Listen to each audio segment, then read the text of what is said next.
Salut les cinéphiles, bonjour à tous et bienvenue dans cette nouvelle émission Cinéma d'NRTV, la première de l'année. Alors j'espère que vous avez bien passé ce cap 2023 et surtout que vous êtes toutes et tous allés voir Avatar comme on vous l'avait conseillé. Maintenant, on attaque donc cette année 2023 avec plein de nouveaux films et surtout plein d'attentes. Thibaut Ducret, salut. Mais salut Alexandre. Comment ça va ce début d'année ?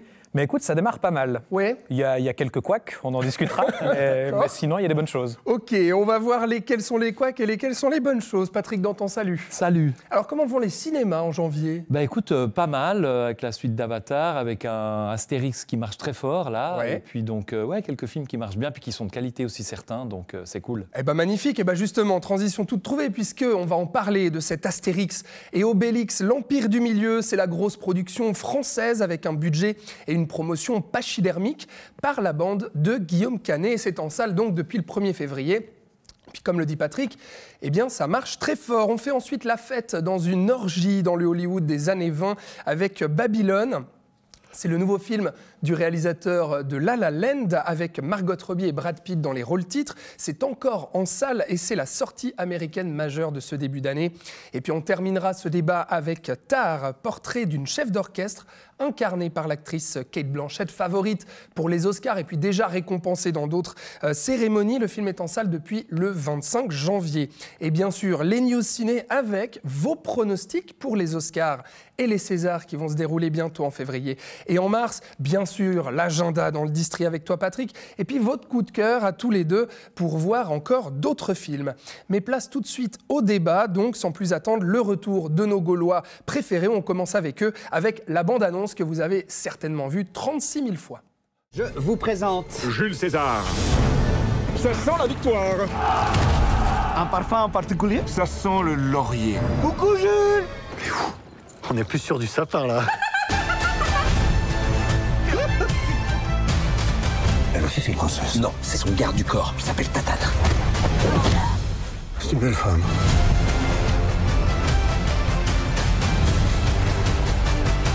Moi je pense qu'on est ce qu'on mange. Et ben moi je pense pas, je mange. Voilà. c'est un petit peu ça le problème, voilà. Alors c'est le 5e film consacré aux héros de la bande dessinée de Goscinny et Uderzo, si l'on ne compte pas les nombreux dessins animés, notamment les récents signés par Alexandre Astier, qui étaient très réussis d'ailleurs.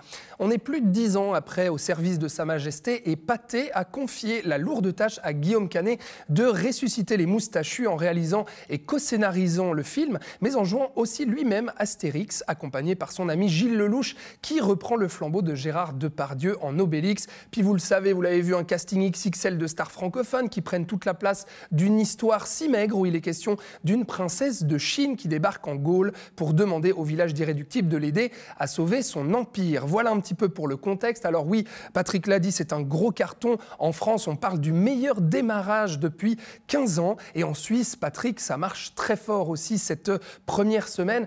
Mais alors Thibaut, je me tourne vers toi parce que malgré ce gros succès, les critiques semblent catastrophiques et pas que les critiques, le bouche à oreille aussi. Alors, c'est une catastrophe, catastrophix ? Oui, absolument. Non, alors pour dire, moi, j'y allais pas du tout. L'arme à la main est prêt à dégommer ce film. Voilà, je voulais voir. Enfin, j'étais curieux de voir ce que Guillaume Canet allait faire avec cet Astérix. Et j'avais beaucoup de peine en voyant la bande-annonce, qu'on vient de voir encore une fois, à saisir quel était le projet exactement, de quoi ça allait parler. Pour moi, la bande-annonce vendait un gros film, un peu comme le 3e aux Jeux Olympiques, avec des caméos en veux-tu en voilà, avec le rappeur du moment, le youtubeur, etc. Et j'avais beaucoup de peine à voir ce que c'était au-delà de la machine marketing. Et en fait, le film n'est pas grand-chose au-delà de ça. C'est qu'effectivement, on a droit à un défilé de stars où on a Big Flo et Oli, Angèle, même Zlatan Ibrahimovic qui passe piquer une tête. Voilà. Les youtubeurs aussi. Voilà, et sans qu'aucun récit soit vraiment construit là autour, c'est-à-dire que si on revient une fois encore au Astérix de Chabat, oui, il y avait aussi plein de caméos, il faisait venir ses copains des Nuls, des Robin des Bois, etc. Mais c'était toujours des interventions qui servaient l'intrigue, qui faisaient avancer vraiment le récit. Là, c'est juste, bonjour, vous avez vu, il y a vos stars préférées, mais on n'a pas construit de personnages pour les faire apparaître autour. Et c'est pas drôle. Et c'est pas drôle, et c'est ça le pire, en fait. fait, c'est que pour un Astérix, enfin moi j'étais, alors c'est pas forcément représentatif de toutes les séances, mais moi j'étais dans une séance où il y avait quand même pas mal de monde et où il y avait des jeunes qui justement étaient a priori aussi clients de ces apparitions de stars-là, mais il n'y a pas eu un seul rire dans la salle et je trouve qu'il y a vraiment aucun sens du tempo comique. En fait, les gags arrivent toujours soit un temps trop tôt, soit un temps trop tard, et il y a rien qui marche vraiment dans ce film-là. Partout à Tis, Patrick, est-ce que tu vas sauver ce désastre? Moi, c'est tout le contraire, en fait. Ah bon? Alors, je ne trouve pas que le film est un film exceptionnel, un chef-d'œuvre. On est tu me rassures, ouais. Mais en fait, personnellement, j'ai bien fonctionné avec l'humour du film. Je trouve qu'il s'inscrit dans des questionnements actuels aussi. Puis ça, je trouvais assez sympa. Il y a au début une histoire avec le côté végétarien, enfin, ce genre de choses et tout. Donc, je trouve que l'humour s'inscrit souvent par rapport à des choses actuelles. Sur la place des femmes aussi, dans la société. Exactement. Puis c'est assez rentre-dedans par rapport à l'esprit bien pensant qu'on essaie de développer un petit peu maintenant. Ah, t'as trouvé? Donc, je trouve ça plutôt bien. Je trouvais que l'histoire, bien entendu, la grande aventure qui traverse en fait cette histoire-là est assez classique, mais en même temps, j'ai fonctionné par rapport à ça. Et puis, donc ça t'a fait voyager en Chine? Ouais, absolument. Non. Et puis je trouvais finalement les apparitions pas du tout anecdotiques, et puis je les trouvais justement assez savoureuses. Ouais. En général, avec des personnages qui finalement étaient bien castés dans le petit rôle qu'ils avaient à donner. Et puis, alors, au-delà de ça, encore une chose que j'aime beaucoup dans le film, c'est en fait le duo entre Canet et Lelouch. Parce qu'en fait, je trouve que finalement, Lelouch est très touchant dans le rôle d'Obélix. Et la relation entre eux est quelque chose qui amène un petit peu d'émotion par rapport au film. Mais c'est sous-développé, et donc, ça. du coup, non, je trouve pas. Personnellement, je trouve que vraiment, ça fonctionne à ce niveau-là aussi. Voilà, donc moi, j'ai embarqué dans une assez grande aventure et puis qui m'a amusé régulièrement. Il y a des choses qui m'ont moins plu, je suis moins fan de Cléopâtre, enfin, ce genre de choses. Mais dans l'ensemble, j'ai quand même du mal. Plutôt amusé. Alors, Patrick, je comprends que tu es ri, mais par contre, je pense qu'on pouvait en attendre quand même un peu plus. On parle d'une grosse production très chère, on parle de 65 millions d'euros, etc. Moi, je trouve, je ne sais pas ce que tu en as pensé, Thibaut, mais que vraiment, ça fait carton-pâte, que ce soit les costumes, les décors, même la mise en scène de Canet qui n'a aucune ampleur, on a l'impression d'être dans un téléfilm TF1. Là-dessus, on pouvait s'attendre à un film plus spectaculaire que ça. Oui, vraiment. Alors, il y a eu des problèmes à la base. Ils devaient le tourner en Chine. Finalement, à cause du Covid, ils ont tourné ça, je ne sais plus où, en France. Ils ont fait ce qu'ils ont pu dans la Creuse, voilà. Mais en fait, le gros problème, c'est que je ressens aucune vraie envie, vraie ambition derrière ce film. Effectivement, là, Canet cite tout un tas de références, Brevard, le cinéma d'arts martiaux chinois, forcément. Le western avec mais alors, Sergio qu'est-ce que Leone. c'est son idée? Puis c'est ça que ça permet aussi, les adaptations d'Astérix au cinéma, c'est de jouer avec les codes du cinéma. C'est ce que faisait aussi Chabat, notamment en orchestrant des séquences de kung-fu. Là, c'est quoi l'idée de Guillaume Canet? C'est de faire une séquence d'action sur la chanson Kung Fu Fighting. Ouais.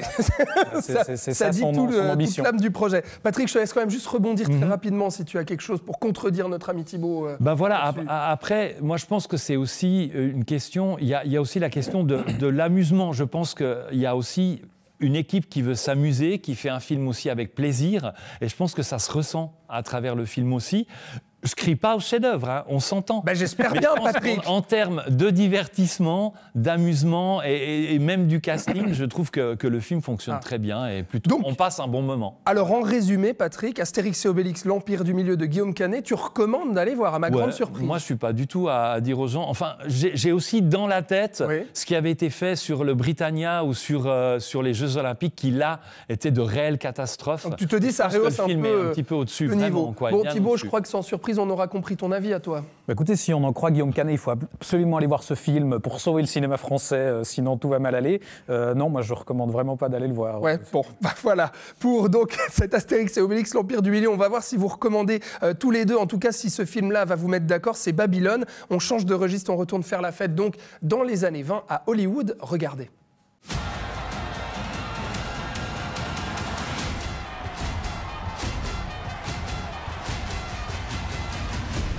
Quand je suis arrivé à Los Angeles, il y avait marqué sur toutes les portes « Interdit aux acteurs et aux chiens ». J'ai changé la donne.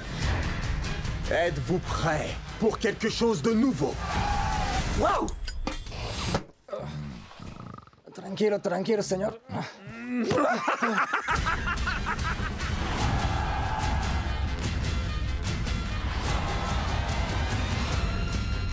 Vous savez ce qu'on doit faire?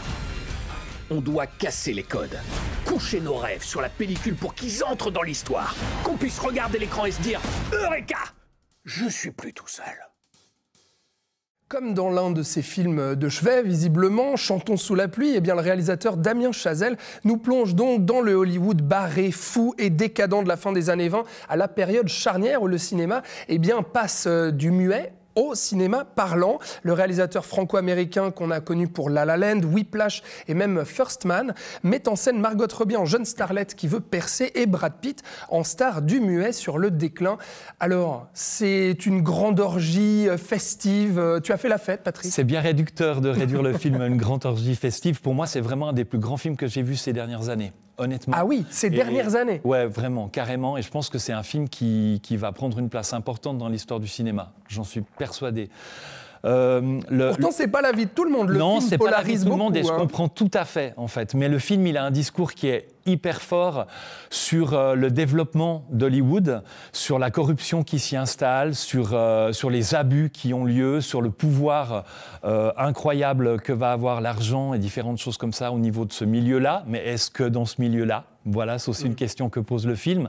Et face à ça, il va opposer en fait la passion, l'amour du cinéma qu'ont les gens qui le fabriquent et qui sont à l'intérieur en fait de cet univers-là. Et le film est incroyable. Les acteurs sont splendides, offrent des prestations. Margot Robbie, Brad Pitt offrent certainement un des rôles les plus merveilleux qu'ils ont eu dans leur carrière. Il y a des scènes de tournage de films absolument mémorables. Il y a des scènes de tournage incroyables. La réalisation, dès les premiers plans, on se dit, waouh, ok, d'accord, au niveau montage, idée de positionnement de caméra, mouvement de caméra, cadrage, on voit tout de suite que ça va être du très très haut niveau et le film est exceptionnel. Et le film est exceptionnel selon Patrick. Alors je disais, c'est vrai qu'il y a eu beaucoup de critiques, le film polarise, soit on adore, soit on déteste. Ceux qui détestent reprochent au film déjà sa longueur, c'est vrai qu'il fait 3h10, ce qui peut peut-être décontenancer certains spectateurs, et surtout on lui reproche son trop-plein, sa vulgarité, ses excès. Toi, t'as marché, Thibaut?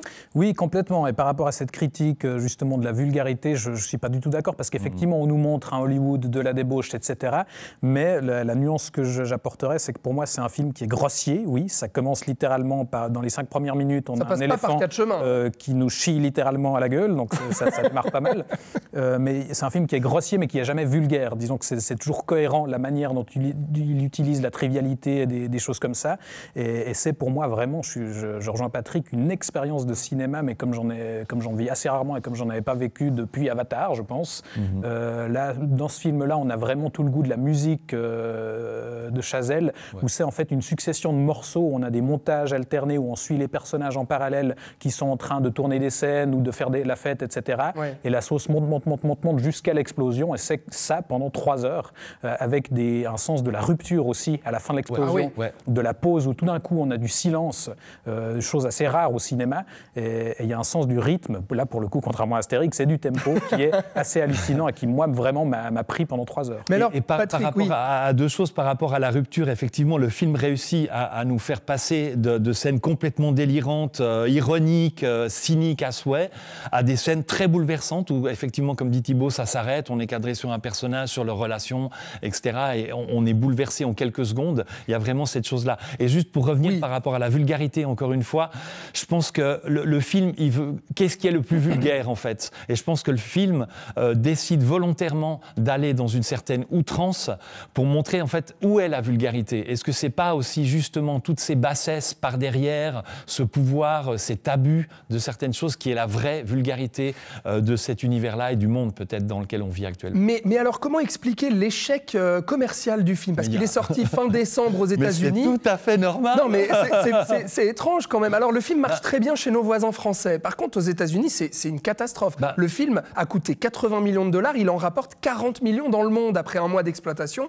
Comment est-ce que le système hollywoodien et son fonctionnement qui est dénoncé dans le film peut apprécier cette image-là? Je pense que c'est un film qui sera peut-être compris par Hollywood dans 20 ans, ou quand on aura changé de système, et peut-être à ce moment-là, mais c'est clair qu'Hollywood ne peut pas accepter cette critique aussi frontale et réaliste, finalement, réelle de cet univers-là, quoi. Un sacré message envoyé aux détracteurs du film. Thibaut, pour résumer, Babylone de Damien Chazelle, est-ce qu'on recommande d'aller voir et pourquoi? Oui, on y court, parce que c'est encore une fois une expérience de cinéma. Si vous voulez vraiment vous choper 3 heures de vrai cinéma en salle, intense, qui vous transporte ailleurs, allez-y. Et qui fait du sens. Il y a du sens tout le long. Oui, et qui raconte vraiment quelque chose. Thématique incroyable dans le film. Donc vraiment, allez-y. Patrick a même parlé de chef-d'œuvre et d'un des plus grands films de ces dernières années. Je ne sais pas ce qu'il vous faut pour vous convaincre d'aller voir donc Babylone. On passe à autre chose. On reste aux États-Unis, mais on vous parle donc de Tar, musique avec Cate Blanchett qui joue une chef d'orchestre. Regardez les images. Lydia Tarr compte parmi les figures musicales majeures de notre époque.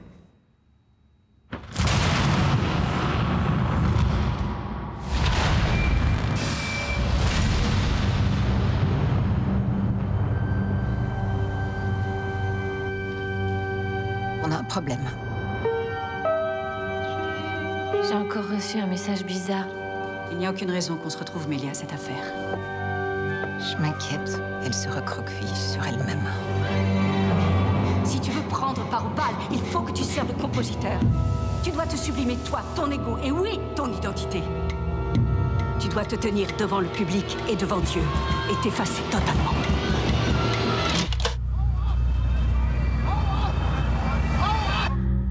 Prix d'interprétation à Venise, Golden Globe de la meilleure actrice et probablement l'Oscar aussi pour Cate Blanchett qui incarne donc Lydia Tarr, qui dirige l'orchestre philharmonique de Berlin. Alors cette femme forte essaye de garder son cap malgré la pression qu'elle subit de tous les côtés, de ses semblables et aussi des réseaux sociaux qui aimeraient la voir chuter alors qu'une affaire de harcèlement vient à l'incriminer. Alors le film est signé par l'américain Todd Field, plus connu comme acteur déjà, puis comme réalisateur avec In the Bedroom et Little Children dans les années 2000. Tar est un carton critique. La presse et les professionnels du milieu semblent unanimes. Et Thibaut alors ? Ouais, moi j'ai été hyper emballé aussi. Je trouve hyper intéressant déjà ce que ça raconte voilà, sur des sujets de société très actuels, en nous présentant la première femme à diriger l'orchestre philharmonique de Berlin, qui est en plus de ça homosexuelle, qui a adopté une petite fille noire. Donc on a un espèce d'étendard voilà, de toutes les minorités actuelles, et qui va peu à peu nous montrer qu'en fait cette femme-là a commis exactement les mêmes méfaits que les hommes de pouvoir qui sont justement dézingués depuis quelques années maintenant, et du coup qui amène vraiment une vraie nuance et des vrais questionnements sur ces sujets-là. Et donc déjà, je trouve ça passionnant, mais en plus, il le fait dans une forme qui moi, m'a vraiment saisi, c'est qu'on est dans un thriller psychologique, voire même un film d'horreur par instant. Oh, faut le dire vite quand même, Thibaut. On a peu à peu un vrai malaise, je trouve, qui va s'installer, où elle va commencer à avoir des espèces d'hallucinations auditives, à faire des rêves étranges, à être réveillée en pleine nuit par un métronome qui s'active tout seul, et on lorgne presque par instant vers le fantastique, et du coup ça emmène le film vers un truc assez prenant et assez fascinant. Bon, ça reste un drame avec une mise en scène quand même, faut le dire, assez austère, assez froide, assez clinique. Il y a une lenteur aussi, le film dure 2h40. En apparence oui, mais je trouve qu'il arrive justement par petites touches à saisir quelque chose, et en tout cas moi ça m'a très rapidement entraîné dans l'histoire. Ouais. On l'aurait compris, moi j'aime pas du tout le film, mais c'est plutôt mes compères qui vont le critiquer et qui sont unanimes aussi, mon cher Patrick, non ? Alors, écoute, moi, je trouve très intéressant la façon dont le film aborde toutes ces thématiques actuelles, toutes ces questions du côté woke et ce genre de trucs-là, et puis les chasses aux sorcières qui ont lieu actuellement. Je trouve que le film le fait bien, avec pas mal de suspense et tout. Je trouve que avec un personnage féminin aussi, ça prend un personnage magnifique, interprété par une actrice incroyable qui est vraiment superbe. Oui, disons-le, oui. Maintenant, je pense que le film veut un petit peu trop faire œuvre d'art contemporaine. Je sais pas, c'est-à-dire que le film se complique un petit peu la vie, selon moi, même si je suis tout à fait partant au niveau de la qualité esthétique du film, de la réalisation, de l'univers esthétique, des appartements, enfin de ce genre de choses, c'est très très beau. Maintenant, le film se complique un petit peu la vie pour moi à travers des scènes un peu longues, l'interview au départ par exemple, des longueurs comme ça, le fait de mettre tout le générique au début du film, je vois pas l'intérêt non plus, on n'arrive pas à lire la moitié, enfin en plus, voilà, c'est très compliqué. Enfin, il y a un peu des effets de style qui, à mon avis, diluent et le suspense que le film peut avoir et la clarté du discours qu'il pourrait avoir aussi. Voilà. J'attendais Patrick plus positif. Oui, je suis surpris. Mais je trouve que le film est très intéressant et vaut la peine d'être vu. Alors du coup, pour résumer, Tar de Todd Field avec Cate Blanchett, on va le voir en salle. Oui. Et Thibaut, on aura compris. Oui, ouais, vraiment, laissez-vous pas refroidir par cet aspect effectivement un peu intello, un peu froid, un peu rébarbatif. Moi, il y a un truc viscéral qui se joue, je trouve, et qui fonctionne vraiment au premier degré. Voilà, et moi qui m'ai laissé, vous l'aurez compris, complètement en dehors. Mais donc voilà, je préfère vous laisser donc sur les avis de Thibaut et Patrick qui vous encouragent à aller le voir. Et donc, on met donc une parenthèse de fin pour notre débat critique. On passe tout de suite aux news. Vous le savez, les amis, les Oscars, les Césars, ce sont les grandes cérémonies attendues ici, donc pour fin février en ce qui concerne les Césars, le 24 février et le 12 mars pour les Oscars. Très rapidement, peut-être, les Oscars déjà. Alors c'est vrai que le grand gagnant pour l'instant en termes de nomination, c'est le film Everything Everywhere All at Once avec 11 nominations. On a The Banshees of Inisherin avec 9 nominations et À l'Ouest, rien de nouveau avec 9 nominations. Et les grands absents, eh bien Babylone, justement. Babylone. Voilà, c'est dommage. Et Nope. Peut-être un petit regard avant qu'on regarde justement ces pancartes-là, globales sur les Oscars, Thibaut. Ça t'intéresse ? Non, moi ça m'a jamais intéressé aucune de ces cérémonies parce que voilà, c'est que du politique, des jeux de pouvoir, de com, de lobby, voilà. Et si on regarde dans l'histoire, énormément de films qui ont reçu l'Oscar du meilleur film ont été complètement oubliés aujourd'hui.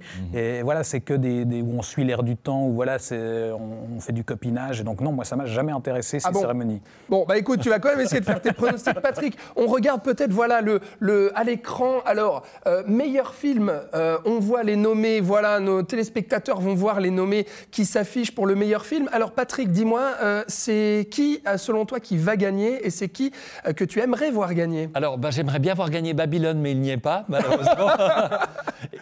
J'ai pas vu le Spielberg encore, je me réjouis de le découvrir, j'ai entendu des très très bonnes choses. On en parlera le mois prochain. Spielberg, peut-être que ça vaut la peine, donc voilà, peut-être le Spielberg. Thibaut, c'est qui va gagner meilleur film, là ? Je pense que c'est Elvis, parce que voilà, non mais il y a quand même des mécanismes dans les Oscars. Là, on a un biopic, un film d'époque, c'est 2 cases qui sont en général facilement cochées. Donc je verrais bien Elvis. Bon, et alors meilleur réalisateur, on va voir. Voilà les nommés qui vont s'afficher pour le téléspectateur aussi qui va les voir. Selon vous, c'est qui va gagner, Patrick ? Je pense que Spielberg a des chances aussi, peut-être quand même. Enfin, c'est le grand nom qui est là par rapport aux autres propositions. Thibaut ?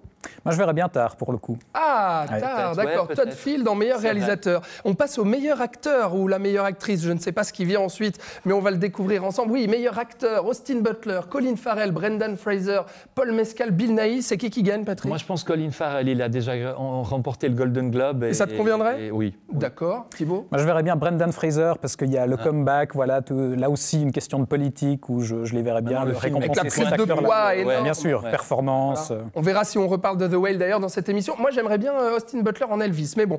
Les meilleures actrices pour les Oscars, Cate Blanchett, Ana de Armas, Andrea Riseborough, Michelle Williams, Michelle Yeoh. Qui doit gagner ? Qui va gagner ? Je pense que Cate Blanchett est bien partie pour le remporter. Ah oui ? Ouais. Thibaut ? Oui, je pense aussi. Elle ou Michelle Yeoh, là encore, pour des questions stratégiques. Je suis désolé, je suis hyper cynique dans ma façon d'aborder les choses, mais voilà. Pour moi, c'est comme ça que ça fonctionne. Oui, bon, je pense que ce serait mérité. Très bien. On passe au César tout de suite. La cérémonie, voilà, c'est l'équivalent des Oscars, mais en France, vous le savez. Alors, le grand gagnant des nominations, c'est L'Innocent de Louis Garrel avec 11 nominations et La Nuit du 12 de Dominique Moll avec 10 nominations. Patrick, globalement, sur les Césars, ça te convient, les nominations ? Oui, je suis très content parce que c'est 2 films que j'ai beaucoup aimés, qui font partie de mes films préférés de l'année passée. Je suis un peu déçu de ne pas voir Revoir Paris plus nommé. J'ai adoré ce film-là. Virginie Efira est nommée comme meilleure actrice, mais c'est un petit peu tout. Bon. Et je suis assez surpris. Alors, meilleur film, ils apparaissent justement à l'écran. Selon toi, c'est lequel qui doit gagner et celui qui va gagner ? C'est difficile à dire. Personnellement, j'ai beaucoup aimé L'Innocent. Maintenant, c'est une comédie. Des fois, c'est plus difficile au César. On aime des films un peu plus sérieux. La Nuit du 12, peut-être. Thibaut ? C'est difficile. Moi, je vais y aller pour La Nuit du 12, histoire vraie, je pense qu'il y a moyen. Et puis film très fort, effectivement, qu'on a beaucoup aimé. Ici, meilleur réalisateur, c'est qui va gagner ? Voilà, on a Cédric... C'est qui est nominé ? C'est qui est nominé ? Cédric Clapiche, Louis Garrel, Cédric Jiménez, Dominique Moll, Albert Serra, Patrick. On aimerait bien voir Dominique Moll l'emporter quand même. Pour La Nuit du 12 ? Ouais. Ok, mais il a ses chances, oui, c'est vrai. Thibaut ? Louis Garrel. Allez. Ah, carrément. Oui, carrément. Ce qui serait sympa aussi. Ouais, en réalisateur, c'est vrai qu'on avait beaucoup aimé L'Innocent. Meilleur acteur, voici... meilleure actrice, pardon. Fanny Ardant, Juliette Binoche, Laure Calamy, Virginie Efira, Adèle Exarchopoulos, Patrick. Alors moi, je donnerais sans hésitation à Virginie Efira pour Revoir Paris, mais Laure Calamy dans À plein temps est vraiment exceptionnelle. Elle a eu un prix à Venise pour le film. Thibaut ? Virginie Efira. Bon. Parce que le sujet, l'actrice, la performance, je pense qu'il y a pas mal là aussi de choses qui sont... Oui, donner un César à Virginie Efira. Oui, effectivement. Bon, et voilà, et l'acteur Jean Dujardin, Louis Garrel, Vincent Macaigne, Benoît Magimel, Denis Ménochet, Patrick. Ah, c'est plus difficile. Allez, Louis Garrel, l'innocent. Ouais, ah oui, d'accord, meilleur réalisateur, meilleur acteur. Non, moi, j'ai pas dit meilleur réalisateur. Ah oui, c'est vrai. Je sais plus. Ou Vincent Macaigne, parce que Chronique d'une liaison passagère s'appuie beaucoup sur les deux comédiens. C'est étonnant, d'ailleurs, que Sandrine Kiberlin soit pas... c'est vrai. Thibaut. Denis Ménochet, on est à fond dans un sujet pour les Oscars. Oui. Je pense que le rôle leur plaît bien aussi. Ouais, même si on aurait préféré qu'il soit nommé pour Asbestas. Exactement, et que le film soit aussi un peu présent d'ailleurs aussi. Voilà. Merci les amis pour vos pronostics. Réponse le 12 mars pour les Oscars et le 24 février pour les Césars. Une petite news en bref. Je peux juste dire un truc, j'ai jamais été bon pour les pronostics. Hein. Oui. Ah d'accord. Okay. Jacqueline, toute responsabilité. Donc il ne faut pas t'écouter, quoi. Ok. Une petite news en bref aussi. Je voulais reparler, pardon Patrick, d'Avatar, la voix de l'eau, parce que ça y est, le film a passé les 2 milliards de dollars dans le monde. Il devient quand même le 4e plus gros succès mondial, juste derrière Avatar, Avengers et Titanic. 4 films de James Cameron dans le top 4, c'est pas mal. Et en Suisse, on est presque à 1 million de spectateurs. Ça veut dire quasiment une personne sur 8 qui a vu Avatar, la voix de l'eau. Patrick, globalement, c'est une excellente nouvelle pour les exploitants de salles. C'est très très bien. Voilà, il y a eu plein de monde qui sont venus. Les gens ont peut-être redécouvert un petit peu la 3D, pas trop. On voit que, je sais pas si ça va être une nouvelle vague 3D, je pense pas. Mais en tout cas, par rapport au cinéma, ça a ramené les gens dans les salles, donc c'est super. Et puis Astérix est en train de faire la même chose maintenant, donc c'est cool. Donc ça fait du bien. Mais par contre, ce qui fait du bien, Thibaut, c'est de se dire que le grand public plébiscite un film comme celui-ci. Bah bien sûr, oui, parce que là, on a un film qui, en tant que tel, est un événement, parce qu'on dit souvent que pour ramener les gens en salle, il faut recréer l'événement cinéma. Alors on essaie d'organiser de la 4DX, des repas autour du film, et des événements qui sont déconnectés du cinéma. Là, c'est le film en tant que tel qui se suffit, donc ça fait plaisir. Donc Paris réussi pour Cameron. On verra donc les suites d'Avatar. Voilà, vous pouvez vous réjouir comme nous. Voilà pour les news. Merci beaucoup à tous les deux. On passe à l'agenda. Patrick, prends tes petites notes. Tu vas nous dire qu'est-ce qu'on peut voir, qu'est-ce qu'on peut faire dans le District de Nyon pour le mois de février en termes d'événements cinématographiques. Exactement. Et on commence par une semaine dingue de ciné à Gland du 14 au 17 février. Dans la belle et très grande salle du Théâtre de Grandchamp, il y a des projections pour tous les publics avec d'excellents films comme Close ou Les 8 montagnes ou encore l'incontournable Astérix, Obélix, l'Empire du Milieu. T'as dit d'excellents films. Pas pour tout le monde, non, j'ai dit ou encore. Et puis il y a des films familiaux comme Ernest et Célestine Voyage en Charabie ou La Baleine et l'Escargotte. Les infos sur grandchamp.ch. Et au Cinéma Capitole à Nyon, c'est l'avant-première justement des Gardiennes de la planète. C'est un documentaire sur les baleines. Oui, sur les baleines avec une voix off de Jean Dujardin. C'est adapté d'un livre qui a eu pas mal de succès en France. C'est un voyage plutôt poétique et visuel que didactique dans cet univers sous-marin avec des images magnifiques. C'est le 19 février à 15h30 au Cinéma Capitole à Nyon en avant-première. Alors là, tu nous parles d'adolescente avec Girl Gang au Cinéma Capitole à Nyon. Qu'est-ce que c'est Girl Gang ? C'est un documentaire en fait sur une des influenceuses adolescentes les plus célèbres d'Europe. Un doc qui a été primé au Festival de Zurich, qui a été primé au Prix du cinéma suisse, au Quartz, primé à Munich. Il est à voir le 20 février au Cinéma Capitole à Nyon. En fait, le documentaire va suivre 2 ans de la vie de cette influenceuse et de ses parents, une vie pas évidente en fait. Ah oui, effectivement, on imagine. Bon, on va pas trop les plaindre en même temps, c'est un petit peu entre les deux choses. Voilà. Et on passe à un tout autre genre avec Le Retour des Hirondelles. Ça, c'est à voir au Cinéma Rex à Aubonne. Dans le cadre d'un site qui s'appelle l'Étoile du Rex, le cinéma d'Aubonne propose ce film-là. C'est un film chinois, c'est une fresque à la fois grandiose mais aussi intimiste, assez rare sur les écrans, qui va suivre un couple de paysans, leur histoire d'amour, mais aussi en fait leur survie dans un pays qui est marqué par des changements de société importants, la désertion des campagnes, ce genre de choses-là. Les images sont splendides, les personnages très attachants, très touchants. Ça va être le 21 et 28 février à 20h30 à Aubonne et c'est assez rare sur les écrans, ce film-là, ne le manquez pas. Eh ben, merci beaucoup Patrick, voilà encore plein de belles choses à voir, à faire. Donc pour ce mois de février, on passe tout de suite, messieurs, à vos coups de cœur et on commence avec toi Thibaut. Alors tu vas nous parler d'un documentaire suisse, ça s'appelle Happy Pills et c'est signé du journaliste roman Arnaud Robert et du photographe Paolo Wood et ça sort en salle le 8 février. Mais alors pourquoi et qu'est-ce que c'est ? Écoute, c'est un film qui s'inscrit dans un projet assez global de ces deux cinéastes qui, en fait, ont un petit peu entrepris de cartographier l'usage des pilules du bonheur, comme ils les appellent. Donc ça peut être aussi bien les antidépresseurs, les antidouleurs, les psychostimulants, voilà, tout ce qui nous aide à un petit peu contrôler nos corps et nos esprits, finalement. Et ils sont allés dans différents pays, en Suisse, mais aussi au Niger, en Inde, en Israël, pour voir différents usages de ces pilules. Ils se placent vraiment du côté du consommateur. C'est pas voilà, des documentaires où on va dénoncer les big pharma, etc. Là, on va se dire pourquoi on utilise ces pilules. Et du coup, on va voir à travers différents portraits, justement, voilà, comment on utilise ces pilules pour essayer d'atteindre le bonheur, chose qui est a priori inatteignable. Et en fait, ça vient compléter une exposition qu'ils avaient fait, un livre qu'ils avaient sorti. Et donc là, maintenant, il y a ce documentaire. Et c'est vraiment fascinant ce qu'ils arrivent à retranscrire, justement, sur ce sujet-là. Voilà, donc encourageons les gens à aller voir des films suisses en salle. Merci Thibaut. Patrick, ton coup de cœur à toi. Alors, toi, on reste chez soi, mais on regarde un bon film de Woody Allen avec Cate Blanchett, voilà, qui est la star de notre émission. Oui, un petit peu le lien, parce que je voulais ressortir ce film-là, où elle a déjà été primée par un Oscar pour ce rôle-là. Dans Blue Jasmine. Dans Blue Jasmine, effectivement, de Woody Allen. C'est un film qui est sorti en 2013, dans la continuité un peu de la crise des subprimes et de la crise économique qui a frappé ces années-là un petit peu dans le monde entier.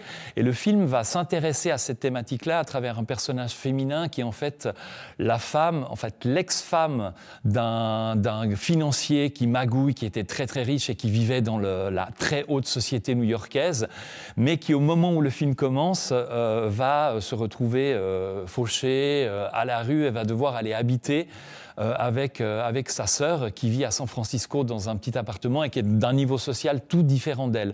Et Cate Blanchett va vraiment donner une performance hallucinante dans un personnage qui est complètement dans le déni, qui est complètement borderline, qui est en train de ressasser le passé, qui est limite en train de craquer ou de faire des scandales tout le temps. Et c'est assez impressionnant aussi de voir en fait une Cate Blanchett qu'on découvrait à l'époque étonnamment fragile, borderline et limite par rapport à d'autres rôles qu'elle pouvait avoir à ce moment-là, un peu plus froid, enfin ce genre de choses-là. Et elle est vraiment incroyable dans le film. Le film est vraiment intéressant par rapport aussi à la radiographie des pouvoirs, de l'argent et de ce genre de choses-là à ce moment-là, quoi. Eh bien voilà, Blue Jasmine, donc disponible en DVD, Blu-ray et en VOD signé Woody Allen avec donc Cate Blanchett. Merci Thibaut Ducret pour cette émission. Merci à toi. Merci Patrick Dantan. Merci. C'était un plaisir d'être avec vous deux pour parler de tous ces films, donc bons et moins bons, on l'aura compris.